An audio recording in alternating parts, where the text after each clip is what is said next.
Morda en primer z ene osnovne šole, ko so na netlogu učenci naredili en tak hate profil proti svojemu sošolcu, ki ga niso imeli radi. Ta sošolec je, verjemite mi, trpel strašne muke in tudi njegova družina. Enostavno so ga okarakterizirali za podgano, recimo, dajmo ubiti tega in tega sošolca, ta si sploh ne zasluži živeti. Tak sošolc je seveda to vse bral na tem netlogu.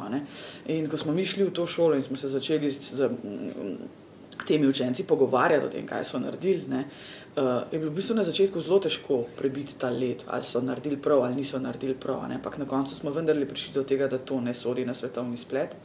Upozorili smo jih na to, da na svetovnem spletu zelo težko zbrisati stvari ostajajo v spominih brskalnikov.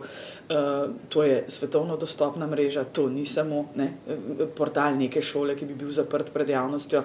In na koncu smo prišli do tega, da so umaknili tisto hate spletno, to sovražno spletno stran. In jaz sama osebno moram reči, sem zelo zadovoljna in srečna, da smo jih prepričali, da to, kar so naredili, ni bilo prav.